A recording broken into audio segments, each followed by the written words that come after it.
Classical Conversations presents Refining Rhetoric with CEO Robert Bortons, a podcast where faith, business, politics, and classical education meet. Join us as we use the classical tools of rhetoric to seek truth in every arena of life. Hello and welcome back to another exciting episode of Refining Rhetoric. Today, my guest is Jeremy Pryor. Jeremy is the founder of Family Teams. It's a ministry dedicated to helping families thrive by integrating ancient wisdom into modern family life. And once upon a time, probably like most young men, Jeremy didn't have a lot of interest in fatherhood or business. But after meeting his wife on a trip to Jerusalem and, just getting mentors, he started to have a passion for building family teams. And so after 25 years, 5 kids, 1 child, 2 more on the way, I'm told, 7 startups, Jeremy is seeing the world through a totally different lens, and he's going to share some of his wisdom with us today and tell us how we can get even more of it in the future. So Jeremy, welcome to the show. Hey, Robert. Great to be here. So, Jeremy, I always like to start off hearing people's stories. So, how did you go from being a single young man with no interest in fatherhood to becoming this passionate advocate for family teams? And for those who may not know, I got probably a general concept of what a family team is, but why is that such a powerful concept, and what do you do with it? Yeah. Well, I think that one of the questions that we rarely ask is what kind of family do we want to build? We sort of have an assumption that whatever the Western idea of family is, we all know what a family is. We all understand it. And I thought I knew the answer to that question. I thought that there was only one way to think about family, one way to build family.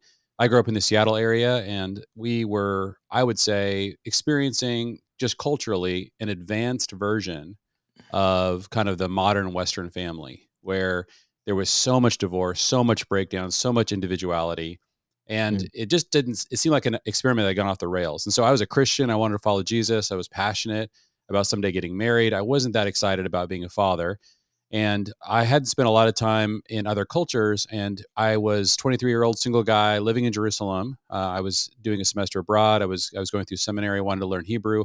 I really wasn't there to have a cultural experience. I just was excited to study the scriptures. And I just kept seeing this weird phenomenon. And that was men with children. And this was just not something I saw. And it really kind of culminated one day when I saw a group of fathers, Jewish fathers, pushing strollers with all these little kids in tow. And I was like, what are those dads? Why do they care about building a family? And why are they so into children?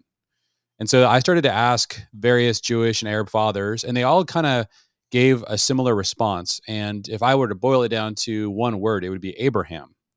They were very influenced by the way that Abraham saw fatherhood, and their entire culture was really their family culture was so based on how Abraham saw himself as a father. And so this was really bizarre to me. I mean, Abraham is a part of my Bible as well, right? Your Bible. Sure. But I had never thought about Abraham as a model for fatherhood. We all had the song, though, right? Yes, that's right. Father Abraham. Yeah, it's interesting because, the word Father Abraham, which, it appears in that youth group song that we got to have fun singing when I was a kid. I was a kid as well. But I had spent the semester before studying Abraham with a scholar at a different seminary, and we had spent a lot of time unpacking Abraham as a model for faith, but not fatherhood. Now, Jesus himself calls Abraham, Father Abraham. And I was learning Hebrew, and I think one of the things that you hear when you hear the word Abraham or Avram, his original name, you're hearing constantly the word father, because of course his name Avram, it means exalted father, or Avraham, the father of many nations. And so I think that they're much closer to the understanding, and they have a much more symbolic way of understanding the scriptures. They're like, oh, this is not just a historical character, although he is also providing for us not the perfect model for what a father is, but a perfect, inspired description of how God interacts with the concept of fatherhood. And I was experiencing a whole culture that thought this way. And I would say, there's a lot of ways you could unpack that. But one way that Abraham thought about fatherhood was he was trying to build a multi-generational family. He saw himself as a part of a family line. And God himself associates with that as the God of Abraham, Isaac, and Jacob. He sees himself in that way. And I'd never in my life encountered a father who thought that way about fatherhood. I never talked to a father in the West, or at least the context I was in, where they were trying to build a multi-generational family. That seemed like a very archaic idea to me. Who cares about your descendants? You might, get interested in your old age and your genealogy. But we know in our culture, we don't think this way, because if you asked most people who their great grandparents are, they can't name them, because they're irrelevant to their lives. And so I started to study and encounter other cultures who thought totally differently, who really saw their family line as relevant. And one of the things that really stood out to me is that in cultures where they think about family multi-generationally, the person who is most likely to be the most passionate about family in the family is the father.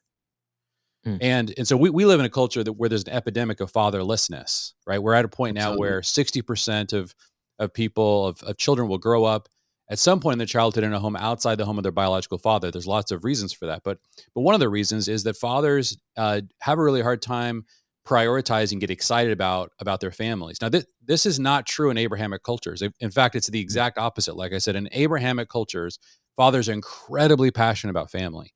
And I kept seeing this as I would talk to. So ideas matter. Ideas have real consequences. And the decision that the Christian church made to abandon the Hebraic idea of family has decimated our understanding of family and fatherhood. And I think we are just a lagging indicator in terms of the statistics within the Christian family world.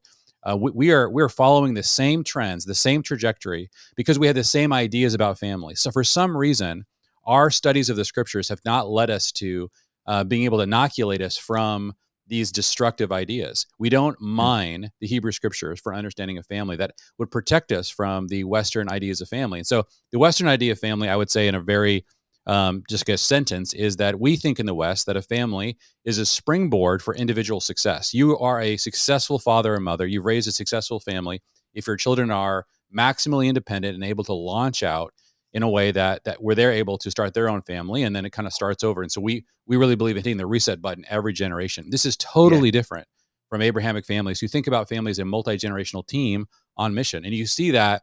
And so part of what I began to do is have to go back to first principles and say, well, what was in God's heart? Why did God create the family? And so as a single man trying to understand, is this something I need to get involved in? Why would I value this? I started to get down to first principles, and it just blew my mind. Again, I kept discovering over and over again all of these wisdom that's right in our scriptures about the nature of family. That's totally different than what I saw, not only in the modern Western culture, but also in the Christian culture.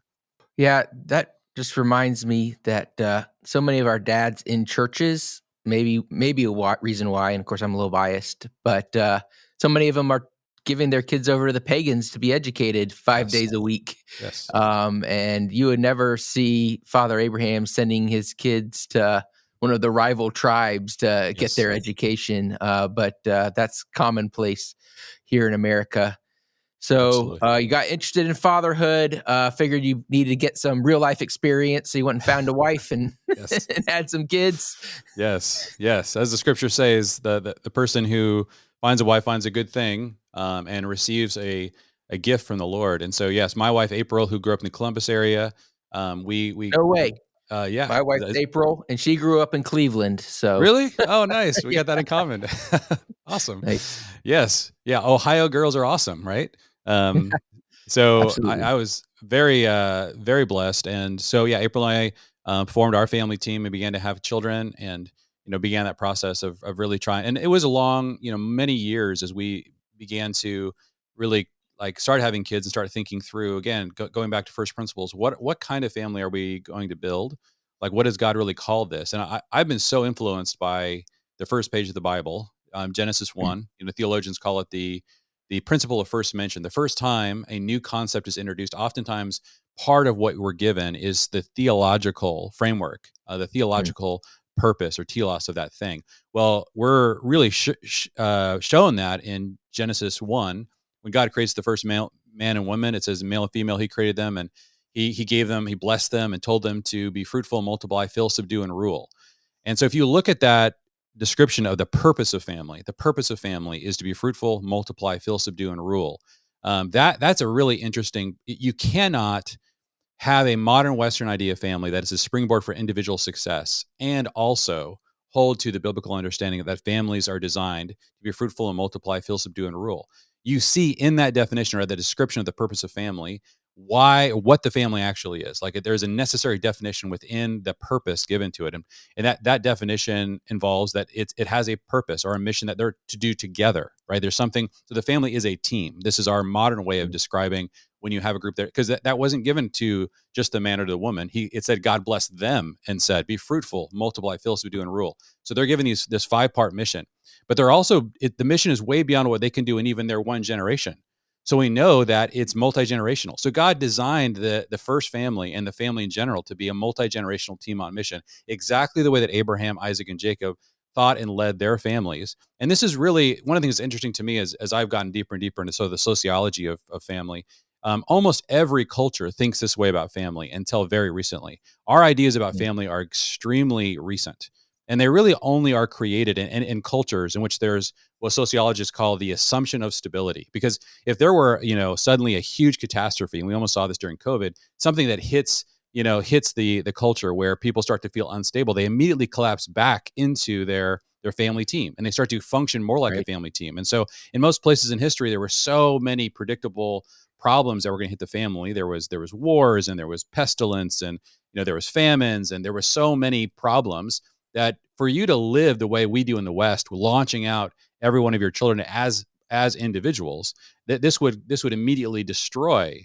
This is a death sentence for most people and most times in history. So this is a very recent idea that we assume that we don't really need our families. Now, I think it's great that we live in a more stable society, but I don't think that necessarily means that we need to redefine the family. Again, if you're a Christian, our grounding for the truth of these things comes from Scripture. And so we need to study Scripture and actually understand, okay, well, how did God design this? This wasn't my idea. Family was God's idea. And so I need to understand what was the purpose of his design. So April and I looked at that and tried to figure out, okay, how do we live according to that in the midst of a culture that doesn't believe this at all? How do we begin to raise our children to be a team together? This has been incredibly challenging to figure out. So that's why we started family teams. We started to really mine all the different insights, both from Scripture and from various families that are living this out. What are ways in which we can kind of stand against the normal tide, the way that people currently are doing family? Because the way we're doing family now is designed to fail. It's frustrating. It's really hard on children. It's terrible on aging parents. It corrupts and does not allow society to cohere and have all of the goodness that having strong multi-generational families have to a culture. Yeah, I mean, of course, being in the homeschool space, the families maybe have more of a family team atmosphere with the parents working together more closely to raise the kids. But I think that family team idea, you can still see that many of us think, we'll say, yeah, my kids are going to leave when they're 18. They're still my kids. I'm still responsible for them. Right. But we don't really have that vision of that, how we do that. Because we haven't had an example given to us on how to do that anymore. And, one of the things I like to tell people is if you can raise your kids and have fun with your grandkids, but if you don't raise your kids, you have to raise your grandkids. And of course, we see that a lot in broken home situations and, underserved communities where they've had those experiences where the parent was working 2 or 3 jobs and single, and the kids were basically raised by the state. Yes. And now they're raising their grandkids as best they can. That's right. But so what are some of these philosophies, like these core ideas for a family team versus a traditional team, and how would someone start implementing some of these ideas? Yeah, like you just described, I think a big part of it is to actually try to take a big step back and think about the full story of the family. And this assumption that the family is designed to hit the reset button every generation is so hard on this future generation. I mean, this not only assumes stability, it also assumes that every single generation is going to have more than the previous generation economically, and this is, I think that's exceptionally difficult on this next generation, because what's happening is that they may be the first generation that actually has economically less than their parents, but their parents have all the intuitions of this hyper individualistic idea that, oh, we can go out and maybe live on one income. And so, yeah, if you want to be a family that really invests in the next generation, you want to school your kids at home, you want to have stay-at-home moms. So much of that is going to require us to begin to work together across generations the way every other culture has in every other time in history. This is not a bad thing. This is an amazing thing. I live right now in a 4-generation house, right? So we've Wow. got my daughter and my son-in-law living with us while they rehab a house across the street. My grandson lives here. My parents live here. And we have like different parts of the house. And this is very normal in the Middle East. One of the things that we take people to Israel, we always show them, that in Arab villages, for example, you will see that they have every floor of the house is really another generation. So you look at 3 and 4 level Mm. houses, and it's really a good design. So to work together to make sure that we're taking full advantage of all of the skills of the family, and then we're starting businesses together, that we're starting ministries together.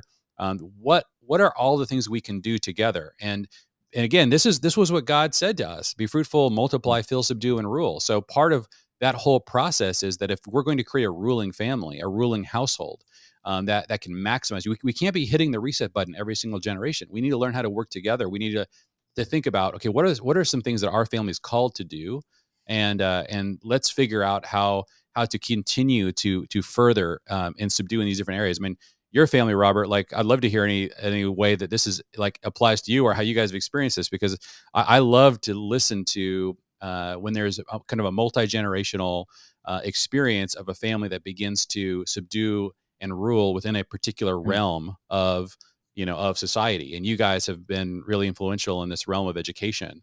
But of course, that's unusual. It's unusual to work across generations on anything today. And you guys Yeah. have somehow done that.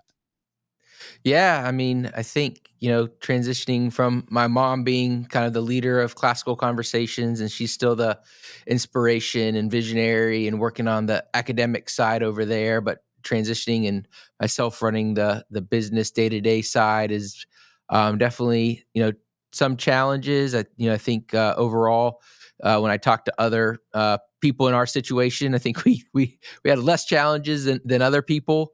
Yeah. And some of that I think was just me being humble at the beginning, but also my mom making sure that I had space. So I think both of us were frustrated with each other at times Yeah. and butted heads at times. I'm the oldest of 4 boys. Because of our entrepreneurial success, the 4 of us have been able to do some different investments and other businesses Mm. together. There's a big gap. My brother John and I are about a year and a half apart, but then there's a 12 and 15-year gap. So even though I'm brothers with them, I'm almost more of like my aunts and uncles were Yeah. closer to me in age than I am to my younger brothers in some instances. And so just working with them and trying to help guide them and work together. My wife and I, our oldest daughter's 9. We are part owners in a local bakery, and Mm. so she actually makes earrings and different Mm. things that are sold there. And I think this idea of families working together is something that my mom's pressing on, especially as she gets older, wanting to see how we can work together. She's trying Mm. to work with her sister and brother on different things. Some of Mm. those have gone well, some of them haven't. But I'm also thinking like some of these historically rich families, might disagree completely with their, worldview, but families like the Rothschilds. Well, what did Yep. they do? They had banks in all these different countries, and the only way to really trust those other countries at that time was to be there. That's right. And the Brown brothers, they're probably one of the wealthiest families no one's ever heard of, but they did the same thing. They've been around since, I think, a bank since like 1812. They're the oldest bank in the U.S., I Mm. believe. And they had started off by shipping cotton, and so one of the brothers went to England, and one of them went to another place, and so there was that trust that it was going to get unloaded properly. It was going to, get counted properly, that the papers were going to get put back and forth. And so, you see that these families, well, they didn't always, agree, or they didn't always have, uh, the best skills. They might have had a brother that was, helping out with one of the smaller countries or whatever, that they were all having this idea of, if we work together, we can do more. And of course, I know we have a housing crisis here in the US, and Gen Z is not able to purchase homes for a variety of reasons. But this idea of passing on your house to your kid doesn't really work in our society right now, because kids grow up in one city and then move halfway across the Right. country, and then Yes. they have, of course, a lot of issues. Then they're not able to go to their parents to ask them, like, how did you change diapers, or how did Right. you handle this crisis when I was growing up. And instead, they're going to leaders, or people who are experts in their field, who might not even have a kid, or are just doing whatever the government guidelines are for this thing, that tend to not work out so well, at least in my perspective. So, I don't know that we figured it out, but we've definitely tried to do more things. My brother John owns a local construction company, and so, of course, Mhm. if we try to hire him when we're doing projects or remodels, or doing things like that. My brother William's a real estate agent down in Florida, so if we're buying an investment down there or something like that, then we're going through him. So just being able to all work together to benefit ourselves instead of benefiting Right. other families. So Yes. I think those are some ways, at least economically, that we've done it. Yeah, I think it's been really hard, especially within the Christian context, to be honest about the conversation about the economic impact of starting your own businesses or building assets as a family. What that does to your ability to actually be a team or cohere, because we have an economy that does tend to move people. People tend to move for economic reasons, and that does pull the family apart. So if you want to keep the family together in any sense, there does need to be the creation of an economic engine at the core of the family. And so we've been coaching. I coach about 100 families a year through the process of leaving employment into asset building in order for them to keep their family together as a team generationally. And it doesn't mean that there aren't times where there might be elements of the family that will begin to work in other places, but you don't want them to move because of economic necessity. To your Yeah. point, when you're trying to create, and this is why I've been so inspired by this progression of fruitful, multiply, fill, subdue, and rule. Because the way I think about each one of those things is, you're fruitful, of course, by having children. You multiply when you have grandchildren. You fill by really putting down roots in a particular area. And this is why I think God told Abraham that He's going to show him a land. I think multi-generational land is extremely rooting for people. Not that you have to stay there forever, or that God might not call you on mission to other places, but that our family belongs somewhere. And so that's the place where we're filling. And so we know where we go. We know where our family's from. And then subdue, you begin to take over a lot of the economic, productive elements in that area. So you begin to start different businesses in that area. And then you rule, right? You get involved in governance. And so this progression was what God designed to create a stable society. And so Hmm. we've decided as Christians to abandon this blueprint and instead follow this broken Western idea. And the best way to think about that idea is the nest. We think the family is a nest. To me, that's so perfectly helps me understand what's broken about the modern Western family. Number one, men don't Yeah. like to build nests, and this is one of the reasons why you see men in Western culture have such a feeling of dissonance towards families. Not every man, but such a huge percentage of them, because that's essentially a maternal idea. Now, I think that families have a nest element to them. Like, there is a nurturing element to the family, and that's primarily being led by a mother in the family. But if you think that's primarily what a family is, then don't be surprised if the father spends a lot of his time trying to build teams at work, teams, like, gets obsessed with teams with sports. They're going to begin to drift, and their masculine energy, their real essence, what God's build cause them to want to build things. It's going to feel like that's coming in direct tension to the family and the whole nest, and trying to cultivate a nest. And so that's why I think that metaphor really describes, and it also describes what we think of the family does design to self-destruct. I watch every year. There's a spot on our front porch where birds come and they build nests every year, and every year it's a new family of birds. It's like it's a reset Hmm. button every generation. And you look at other cultures, and this, I've been so inspired by by just watching the way that the Jewish communities think about this. So if you move to an area as a Jewish person, you're going to immediately be immersed in a group of other men who are going to be really interested in your asset building.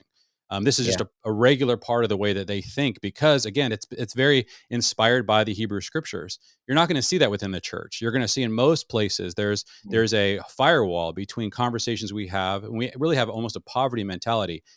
Because I think we're petrified of things like prosperity teaching, which is false. But Sure. I think that it's caused us to not understand that a lot of our ideas about assets, a lot of our ideas about family are mistaken. And I've been so inspired by 1 Thessalonians 4, where Paul said, "Make it your goal to work with your own hands, to mind your own business, and so that you can be maximally generous and you won't have to depend on anyone." That is such a perfect description of what that he doesn't say it's sinful not to do that. He says, make it your goal. Make it your goal to get to a place of financial independence. That is a Yeah. basic goal for any multi-generational family, because if you don't do that, then your children, your grandchildren will be forced to go elsewhere, and you're going to really fall off this trajectory. You're going to be fruitful, you might Mhm. multiply, but I don't think that your family team is going to successfully fill, subdue, and rule. It's a 5-part mission. We need to think about how to accomplish that. Hey everyone, I wanted to jump in and tell you about our 2025 National Commencement. It is scheduled May 16th and 17th, 2025 in sunny Southern Pines, North Carolina. Presented by the Classical Conversations Foundation, this is a time for CC families from around the nation to celebrate together with fellow families on the homeschooling journey. Plus, there's a lot more to this agenda, including a welcome celebration, Q&A time, and opportunities for the graduates to get to know each other, as well as our 2025 National Memory Master Championship. So if you have a student graduating in the spring of 2025, please plan on joining us in North Carolina for the National Commencement Weekend. Those dates again are May 16th and 17th. Registration is open. You can learn more at classicalconversationsfoundation.org. That's classicalconversationsfoundation.org. We hope to see you and your family there. Let's celebrate together. Now, let's jump back into the show. Yeah, and then that brings me to one of the things that we do in our family is we give away 10% of our profits from Classical Conversations every single year. And so, we're working on, some of that is planned giving, and then some of it's, okay, we did a little bit better this year, we got to give some more money away. And then that's bringing in those other family members who might not be as involved in the organization and saying, what nonprofits or what organizations do you see that are fulfilling missions and doing it well that we can support? And so, yeah, absolutely, we definitely shouldn't rely on other people. We should rely on our Father in heaven who has sheep and cattle on 1,000 Yes. hills and can provide for anything that we have. And I also think like how lucky we are at our local church.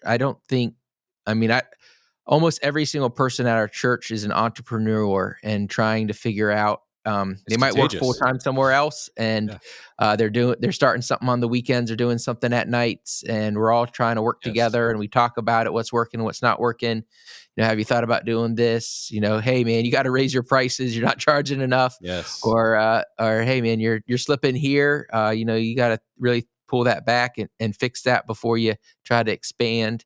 Yes. And so part of that blessing is we do live near a big military base, and a lot of them, if they're in the military, they've got kind of more flexible schedules, when they're not being deployed, and so a lot of them are working on whatever their second career is going to be. So there's a little bit of safety net there from the decision to serve our country. But this idea, I think more people are starting to see that how we've been doing things in North America for the last 100 years or so is not serving us well. And so, it's caused disintegration, right? When you create a lifestyle and you assume like nobody goes to their career counselor at college or and says, okay, what career can I get involved with that's going to help me to live a maximally integrated life with my family? Like that's not a conversation. But most career paths actually lead to increasing disintegration the more you succeed at that career path. And there are a handful of pathways. in terms of economic pathways that actually do the opposite. And this is really where a lot of it started for me. I just started to really notice all of the Mm. families that lived this integrated lifestyle, and they all were on pathways of asset building. Because when you control the actual asset, then it attracts the family. It brings the family members around it. There's an economic engine there, and it causes there to be this reintegration that occurs. But when you're pursuing a career path that's hyper individualized, your kids don't even know what you do. The more you succeed, the more responsibility gets heaped on your shoulders, the less hours you can spend with your family. This disintegrated pathway is so predictable. You can see it in when you're 25 years old and look at, okay, if I were to succeed at this career path, what's my life going to look like when I'm 55? Well, I'm going to have to ask my boss when I'm 55 if I can take some extra vacation to hang out with my grandchildren. I can't stand that trajectory. Why would I be on a trajectory where I have to ask somebody permission to be with my family when I'm 55? I've got 20, 30 years left. I could, Yeah. there's a lot I can do and this, by the way, a lot of people don't know this because we don't talk about this again within Christian circles nearly enough. But we do live in a particular window of time that I think is really ideal for starting and building assets.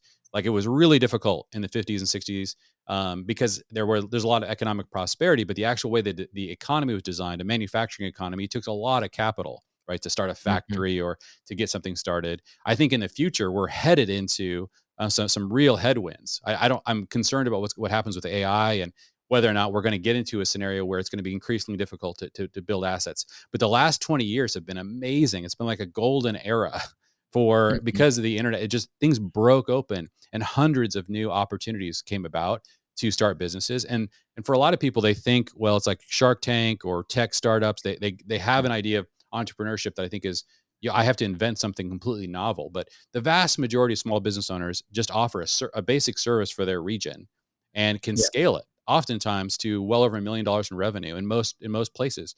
The opportunity to do that is huge. And so we're seeing people do this very rapidly, very, very consistently. And so if people are interested in, and I think, again, the motivation I think is critical. I want to live an integrated life with my family. Wouldn't it be Mhm. amazing to do that? A lot of us, we have a goal to live disintegrated. There's an idea that we've been sold, that we want to keep our family at bay and not really spend as much time with them. But again, God created the family because there was something He wanted the family to do together, right? Adam and Right. Eve were designed to be a team, to work together. Their kids were designed to work together. You see this in Abraham. This idea that each of us are atomized into our own individual units, and we all go off and do our own things. That is not the way God designed the family. So the way that we educate our kids together, and allow, through homeschooling, us to experience that radical integration during the educational experience. Why wouldn't you carry that into your economic activity? Why not work together Mhm. in that way? Like you said, I love these examples you brought up, like the Rothschilds. And so interesting, because when you study these families that have successfully done this, it's important to understand that that operating system that created these multi-generational families that had, in some cases, these cross national, like, amazing assets they were able to build. It's a simple operating system that anybody who's listening to this could adopt right now. You have to Right. choose that you want to build your family, you want to define family, that God created family to be a multi-generational team. As soon as you believe that family is a multi-generational team, you're going to begin to do very counterintuitive things, with regards to how you raise your kids, with regards to the kind of economic activity that you decide to pursue as a family, with the way that you do ministry even.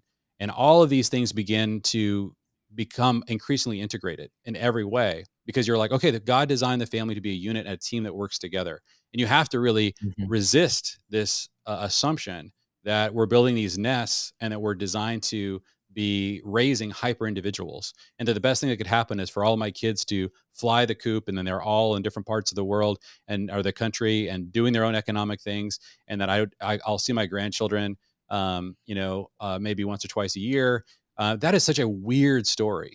And again, God could call individual families to do that, but we're designing that to happen, and that was never intended to be the design for family. So this is where I think there's a lot of tension when people Mm. have to understand that we've adopted an idea of family that again is very recent, and is so predictable that it's going to fail, in an inordinate amount of time. The failure rate is so high that we have to admit that we've, something has gone wrong with this experiment. And we have this crazy advantage as believers to have access to the scriptures and actually have a recording of exactly what God was designing the family to do. And the moment that it came into its inception, we have God declaring over the family its ultimate purpose. And this is something that we've ignored again as sort of a Western Christian culture, and we're paying a huge price for it. All right. So if I'm a dad and I'm listening to this podcast, or I'm a wife and I send it to the dad and he's made it this far, go read Genesis, go read Abraham, get it in your mind that you're going to have a multi-generational family team. Where else do I go to learn about this? Have you got books, websites, podcasts? Yeah, Jeremy, let our listeners figure out where to go next. Yeah. Yeah, obviously, because we're talking about ideas that matter and that the way you think about these things really determines so much of your action. I do think it's worthwhile to take some time and really marinate in these ideas and think through all their implications. So I wrote a book called Family Revision, and the whole purpose of that book, its subtitle is Ancient Wisdom to Heal the Modern Family. And so I do go through these scriptures and just try to walk through my journey and just like as you're looking at the Bible, it really is designed to create this paradigm shift. As deep as possible in the way that you think.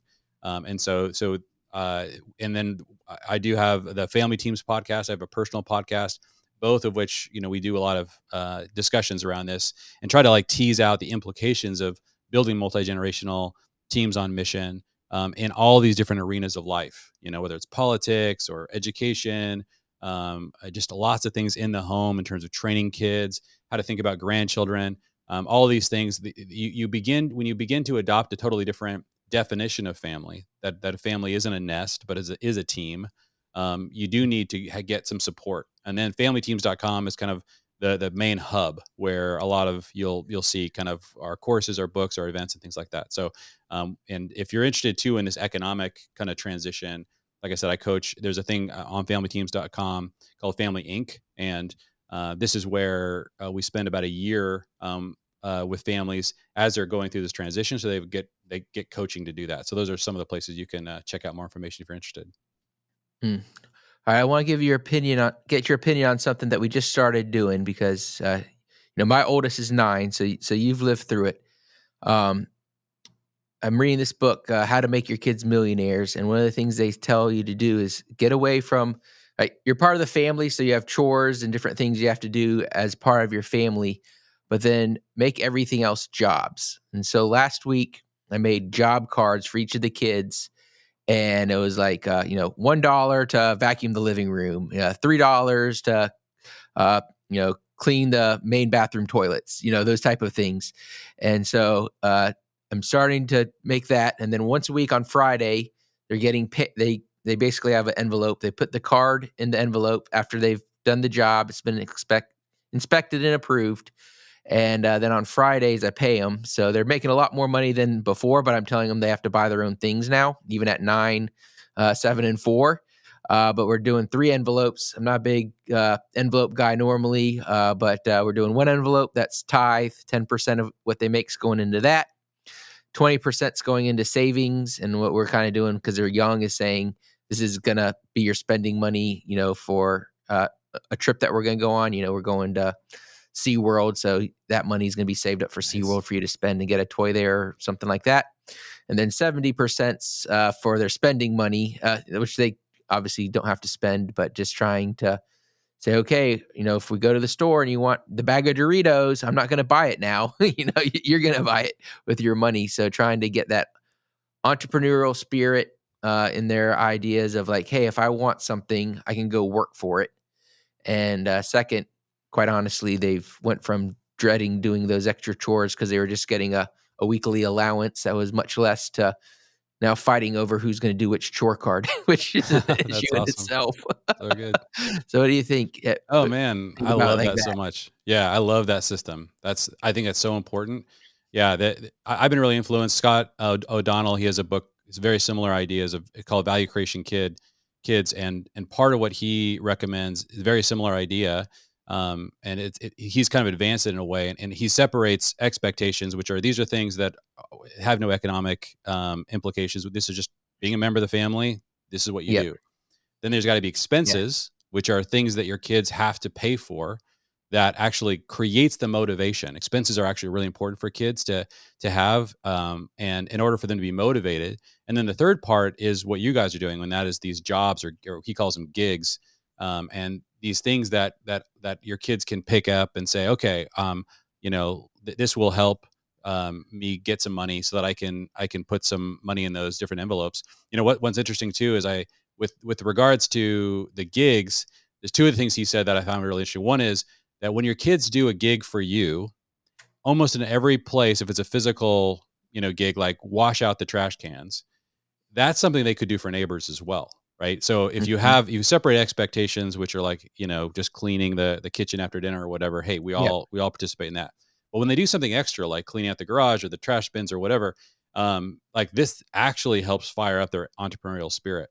And the other thing that he mentioned that I thought was really interesting is the idea of brain gigs. And I think for homeschoolers, I would really encourage you to consider this. And that is that, part of what you can do is, if there's something really difficult that you're really hoping your kids do, like there's a book that's beyond, you read this book, write this report, do something that's above and beyond what they would be getting in their regular homeschooling. Part of what he recommends is those brain gigs could also, they don't all have to be action gigs or, with your hands. They can also be with your mind, because if there's things that you really want to push your kids beyond to do, that can also be something that where they can earn some money. But again, one of the things I found interesting about his system is that I definitely didn't understand well while we were raising our kids, is that sort of middle idea, the expenses. I really wanted to alleviate my kids from expenses. And so when we did this system, oftentimes they weren't as motivated to like do the gigs, because they could just decide, I'm just going to like live on less. So I think you have to be really thoughtful. It's a tricky area, but yeah, having your kids pay for the gifts that they give to others, having your kids potentially pay for their clothes. Again, you create an economic ecosystem within your family so that your kids can really succeed well, but that they begin to have a nose or a passion for creating value, and finding those opportunities.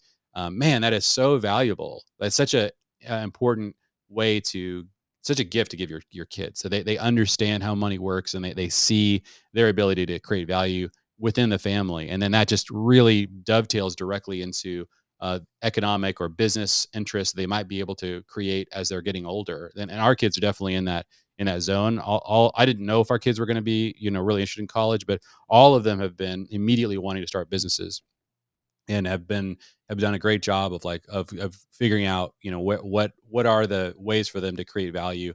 And then of course, April and I are going right with them. Like, how can we help you? How can we, with coaching, whatever we can do, in order to help them succeed. So you want to be really thinking about what you're hoping your kids will experience after they're done with their education in the home.